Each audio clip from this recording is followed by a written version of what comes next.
Hello friend नमस्कार Odisha study tube YouTube channel को स्वागत करुच्ची। तो देखो फाइनाली सुंदरगढ़ जिलार होमगार्ड मान जो रिटन एग्जाम हो ना तो रिटन एग्जाम ऑफिशियल नोटिफिकेशन बाहरी जाइए। देखो नोटिस टे केबे आसी ना देखो 13/11/2025 बाहरी नोटिस टे। तो देखो कौन लिखा होइछि सुंदरगढ़ जिले में मोट 202 होमगार्ड पद भर्ती आवश्यक विज्ञप्ति प्रकाश होइतिला। एही पई आवेदन आमंत्रित होइतिला मोट 10,094 जन प्रार्थी आवेदन करथिले, जहा मध्यरु 443 जन आवेदन विभिन्न कारणरू बातिल होइछि। समस्त योग्य प्रार्थी को एहा द्वारा सूचना दिया जाउछि जे सुंदरगढ़ जिले में 201 होमगार्ड पद पई लिखित परीक्षा 30/11/2025 माने 30/11/2025 तारीख दिन रविवार सकाळ 9टा AM रु 11टा AM पर्यंत reserve police home guard ground Shankara Sundargarh निम्नोक्त कार्यसूची अनुसार आयोजित हेबो। तापर देखो परीक्षार रिपोर्टिंग समय केते अछि ना सकाळ 7टा रे अछि। तापर देखो परीक्षार विषय कोन कोन सब रहि ना ओडिया भाषा रे परीक्षा हेबो। 200 शब्द रचना पड़िबो गोटे। समय होछि 9टा AM साधारण ज्ञान परीक्षा हेबो।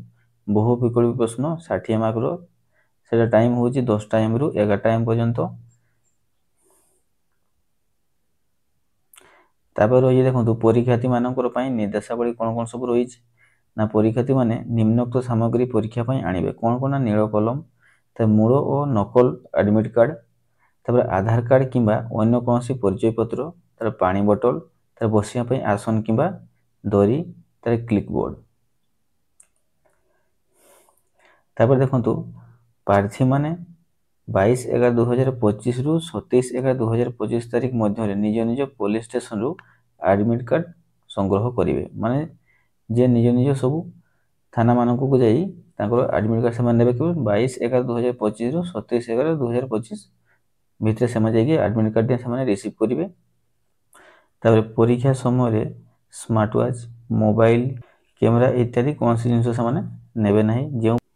जो प्रार्थी माने आवेदन विशेष दक्षता चयन करिसंती सेमाने लिखित परीक्षा समय गोटे दक्षता चयन करिवे। शारीरिक परीक्षा पर प्रार्थी चयन करिथिबा दक्षता आधार रे ट्रेड बा स्किल टेस्ट आयोजित हेबो। शारीरिक परीक्षा दक्षता परीक्षा और व्यक्तिगत साक्षर तारीख और स्थान पर सूचित करा जिवो।